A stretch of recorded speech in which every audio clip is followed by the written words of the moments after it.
गुरु वशिष्ठ जी महाराज भगवान राम को जन कल्याण के लिए गुरुदेव लीला कर रहे हैं, वरना भगवान तो ज्ञात किए हैं। राम भगवान को निमित्त बना के जन कल्याण के लिए ये मंगलमय प्रसाद वितरण करते आ रहे हैं। हे राम जी, जिसको इस निर्मल आत्मसत्ता में नहाने का सौभाग्य प्राप्त हुआ है, जो निर्मल समान सत्ता में विश्रांतिवान है, उसके लिए संसार के उतार चढ़ाव ऐसे हैं जैसे जगे हुए के लिए सपने के उतार चढ़ाव आभास मात्र कुछ भी नहीं। जैसे पाठकर्ता के लिए वो पाठ वाले हानि लाभ मरना और जन्मना आभास मात्र होते हैं, मिथ्या प्रतीति मात्र करते भी हैं, परंतु उनसे अंतरंग ऊपर उठे रहते। वो अपने अद्वैत आत्म तत्व के गंगा में तलीन रहते हैं। जैसे जगा हुआ अपने जागृत रूप में रहते हैं, स्वप्ने में कई गुजर गए और कई हानि और लाभ और पैदा हुए उधर ध्यान देते हैं, क्या जगा हुआ वो सब मिथ्या प्रतीति। वास्तवताई का बोध होने पर अवास्तवताई जो ब्रह्म से सत्य रूप सुख रूप भासती थी, वो आभास मात्र रह जाती है, उसमें से सत्यता की जान निकली। जैसे जो बीज भट्टी से घूम आता है, आकार तो उसका वैसे ही रहेगा, पर अंदर उसमें उठने की जान नहीं रहेगी कि वृक्ष बनेगा और कुल्हाड़े खाएगा और कई दफ़ा फिर बीज बनेगा और जन्मेगा और मरेगा। वो इस माया से छुटकारा पा जाता है। देखते देखते वो बाकी भी ऊपर का मुलम्मा गल जाए, कुछ भी नहीं, सदा के लिए वो मुक्त हो जाता है। जिसकी अहम वासना ब्रह्म विद्या के श्रवण मनन निधिध्यासन रूपी भट्टी से घूम घूम के घूम आती है, वो सदा के लिए छुटकारा पा जाता है और उस संसार के कार्यों में वर्तता है, पर ऐसे वर्तता है जैसे पाठकर्ता वर्तती हैं। संसार की तरफ से मानो सोया हुआ ही रहता है, सुषुप्त सा रहता है, व्यवहार भी करता है, परंतु क्षोभवान नहीं होता। उतार चढ़ाव आते हैं, उनमें पाठ वैसा करेगा, पर अंदर स्पर्श नहीं करने देता। जिस तरह शीशे में कई प्रतिबिंब दिखते हैं, वो उनको ग्रहण तो करता है, पर ग्रहण करते भी एक को भी ग्रहण नहीं करता। कोई उज्जवल मणि होवे, उसमें कई वस्तुएं जो जो सामने होंगी सब नजर आने लगेंगी।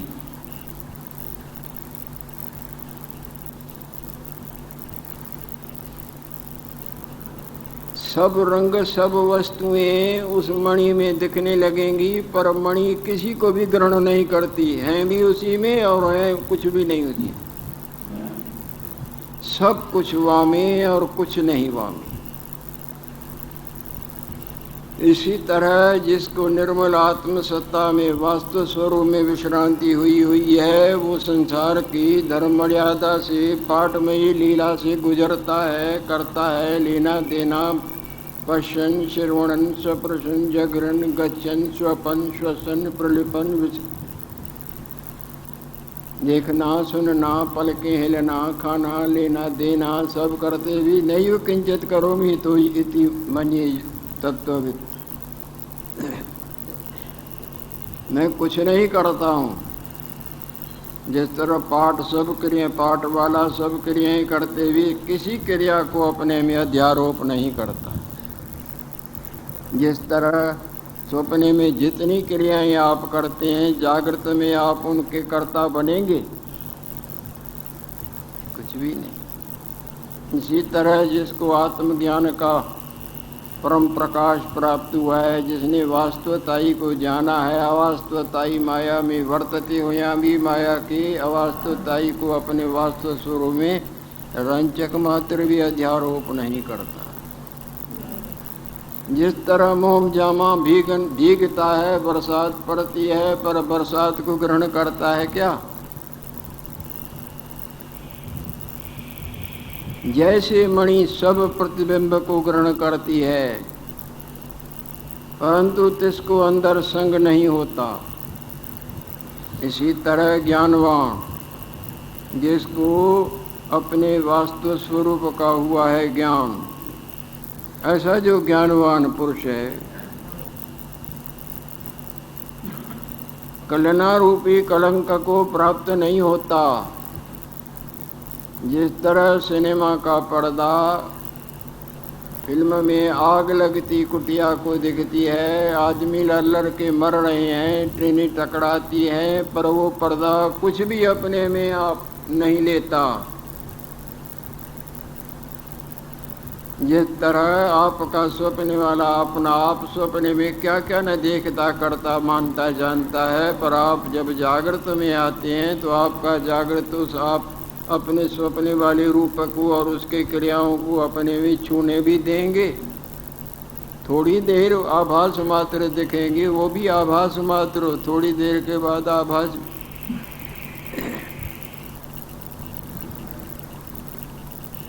ऐसे ज्ञानवान पुरुष कदाचित कलना कलंक को नहीं प्राप्त होता।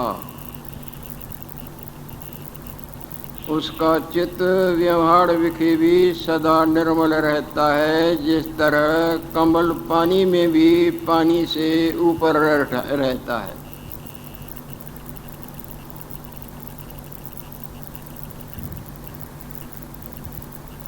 जिसको वास्तु स्वरूप का अपने वास्तु स्वरूप का बोध हुआ है, उसको ये संसार अपने आप का चमत्कार मात्र भासता है। जिसको जागृत का जागृत रूप का अपने ज्ञान होता है, वो स्वप्ने वाले अपने आप और वो जो भी जानता मानता करता भोगता, वो अपना चमत्कार मात्र, आभास मात्र, मिथ्या प्रतीति मात्र अनुभव करता है।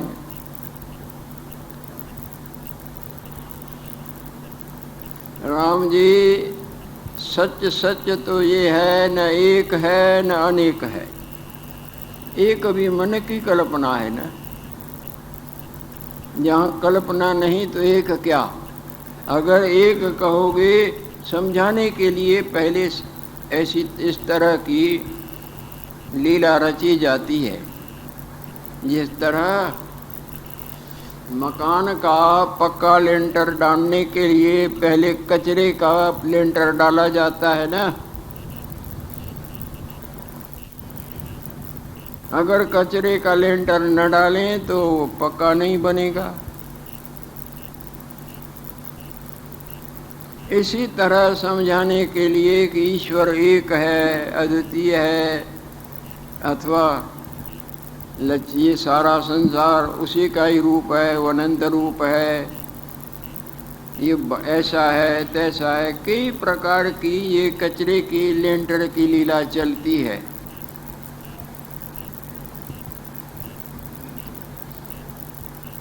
तब तक औषधि खाई जाती है न जब तक के रोग निवृत्त होवे। रोग निवृत्त होने पर औषधि दी जाती है क्या? इसी तरह समझाने के लिए कई प्रकार की कल्पनाएं कर करा के बुद्धिमान के हृदय में वास्तुताई का बोध कराया जाता है। जिस तरह सपने के निद्रा में पड़े हुए को झटके दिए जाते हैं कि जगह, अब जब जाग जाता है कोई झटका दिया जाता है क्या? ऐसे ही गुरुदेव कहते हैं कि वास्तव में ये भी मन की कल्पना है कि ईश्वर एक है, सर्वशक्तिमान है, भरपूर है, इधर है उधर है, अनंत रूप है, न एक है न अनेक है, यानी सब प्रकार के मन के कल्पनाओं से सदा न्यारा है। जैसे आपका जागृत रूप स्वप्ने वाले सब फुरनों से न्यारा है ना,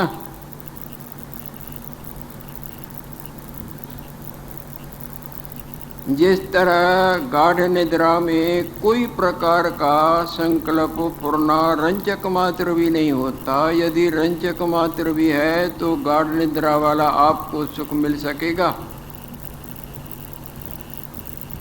न एक है न अनेक है। आत्म भगवान सदा अपने आप में स्थित है, दूसरा उसमें है ही नहीं जो कहे एक है या बड़ा है या छोटा है। सब वहाँ में और कुछ भी नहीं वहाँ में और हाजर। आखिर वो उसको देखते कैसे हैं? कहते जो हैं पाया आत्मज्ञानी है, आत्मा का आत्मा का ज्ञान होते हुए भी नहीं होता है, नहीं होते भी बरोबर होता है।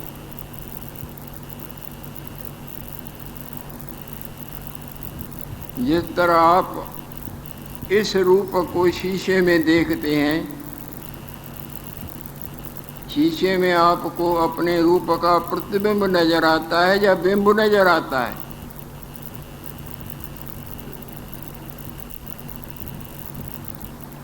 शीशे में आपके रूप की छाया रूप मूर्ति है या ये रूप अंदर चला गया है जिसको देख के मानते हैं कि हाँ हम ऐसे हैं?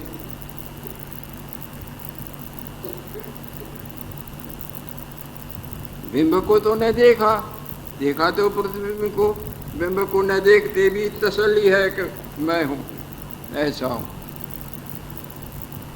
प्रतिबिंब को देखते हैं, बिंब का ज्ञान होता है। इसी तरह सत के विचार करने पर जब हृदय में ज्ञान का प्रकाश होता है तब न देखते भी देखते हैं, देखते भी दूसरा होए तो सो जी पाए, दूसरा होए तो देखे न आप ही आप है। और ये भी समझाने के लिए तो कुछ भी नहीं, तुम न मानो तो क्या हो जाएगा? सपने वाले सब न माने, न माने, बिल्कुल न माने, जागृत नहीं है।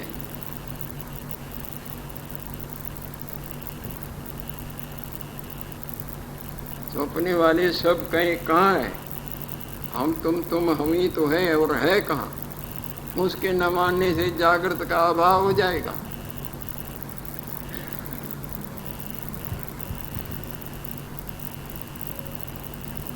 अंधकार कभी प्रकाश को देखता है क्या? जब देखता है तो प्रकाश ही देखता है, वो अपना आप प्रकाश में देता है। प्रकाश तो आप ही आप है। इसी को संतों ने बोला, आप गवाइए ता शौ पाइए और कैसी चतुराई और चतुराई। और ये अपना आप गवाता नहीं, ये पानी वाला बनता है, देखने वाला दम भरता है, अपने को ज्ञानी अज्ञानी तैसा पाया न पाया, ये दम भरता है।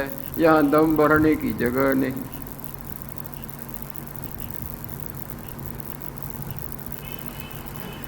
गाढ़ निद्रा में कोई भोगों का आनंद नहीं, अलौकिक आनंद का आप उपभोग करते हैं। वहाँ आप भोगने वाले बनते हैं क्या? सब प्रकार का मनन अर्पण कर देते हैं ना,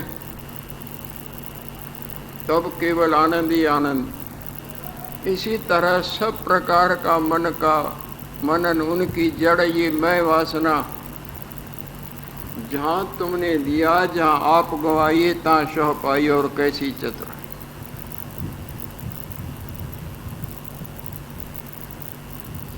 शह में दूसरा है नहीं जो उसको पाए, प्रकाश में कोई अंधकार है नहीं जो अंधकार उसको देखे। आपके जागृत रूप में स्वप्ने वाला कोई भी आप जैसा या आपसे बड़ा देवता दैत्य है नहीं जो उसको देखे। है की तरह भासता, है की तरह मानते। जहाँ मानना नहीं वहाँ निर्माण तत्व, जिसको संत जन और सदग्रंथ रूपी गूंगे इशारे भरते हैं, ऐसा है तैसा है। आत्म तत्व सदा अपने आप की स्थित है। चित्त में जो ये चिंतन चलता है, इस चिंतन का नाम ही संसार है। इतना सारा बुरा संसार ये तुम्हारे चित्त की चलन मात्र है। जिस तरह सिनेमा के पर्दे पर ट्रेनें चलती हैं, पर्वत दिखते हैं, नगर दिखते हैं, लड़ाइयाँ दिखती हैं, घमसान, वो केवल फिल्म की छाया मात्र है ना।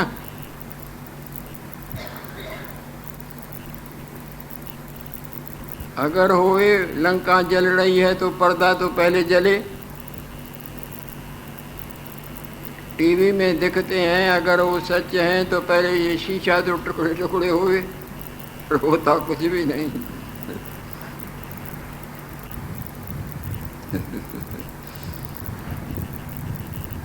नाम ही ऐसा विवेकवानों ने रखा है, माया, जो है नहीं और भास रही है। माँ कहे नहीं या कहे जो न होते हुए भी सबके हृदय में सत्य की तरह मैं हूँ। ये तरह स्वप्ने वाला कुछ भी नहीं और सबके स्वप्ने मन में होता है मैं हूँ, है कुछ भी नहीं, है केवल जागृत।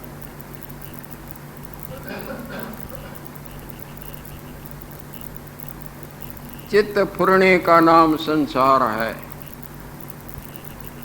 और चित्त के फुरने की निवृत्ति, जिसको फुरने ते रहत कहें, अफुरता कहें, इसी को ही तो परम पद बोलते हैं। स्वप्ने का चिंतन सब जहाँ खत्म, बाकी जागृत है ना, जहाँ सब मनन, ये मनन मनन को काटेगा। जैसे स्वप्ने वाले मनन को जागृत का मनन काटेगा, बाकी जागृत।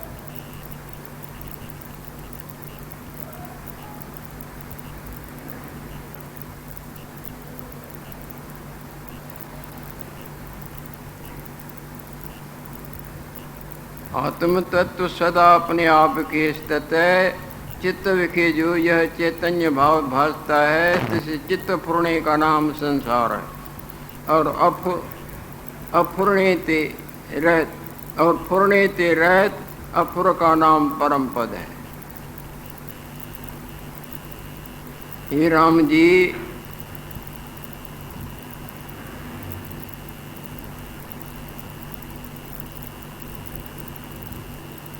महा जो चैतन्य है, यो सदा हाजरा हजूर है।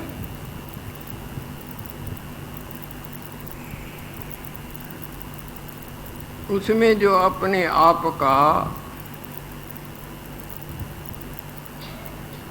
महाचैतन्य विखे जो निज का अभाव है, महान तो जागृत है ना, वो स्वप्ने वाले महान थोड़ी, उसी में जो महाचैतन्य विखे जो निज का अभाव है, अपने आप का न जानना, मैं आत्मा को नहीं जानता, इसी को ही चित्त कहते हैं। महाचैतन्य विखे जो निज का अभाव है कि मैं आत्मा को नहीं जानता, इसी का नाम चित्त संबंध संसार का कारण है। जब जागने से ये मिथ्या भावना क्षय भाव को प्राप्त हो जाएगी, चित्त अफुड़ हो जाएगी। जहाँ चित्त अफुड़ हुआ,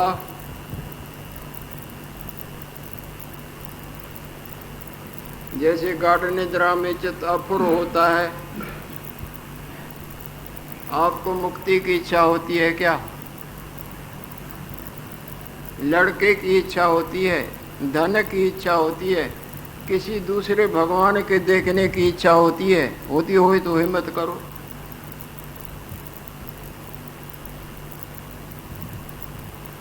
जहाँ चित्त अफुड़ हुआ, इसी को ही मोक्ष बोलते। बाकी जहाँ अंधकार समाप्त हुआ, उसी को प्रकाश, बाकी प्रकाश है। प्रकाश तो प्रकाश ही है ना।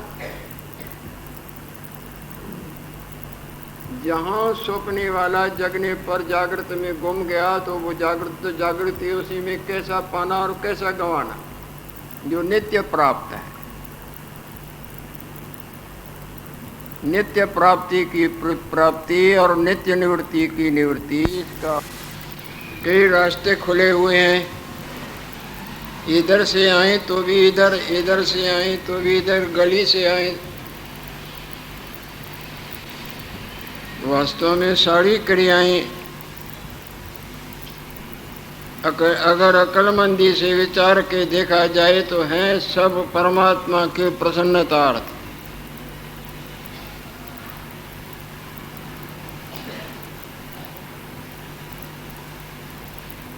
अभी अभी जैसे ध्वनि हो रही थी, मैंने आगे भी कई दफा बोला है कि ये अलभ्य लाभ छोड़ने का नहीं, जीवन तो चलता ही जाएगा और ये बेभरोसे है।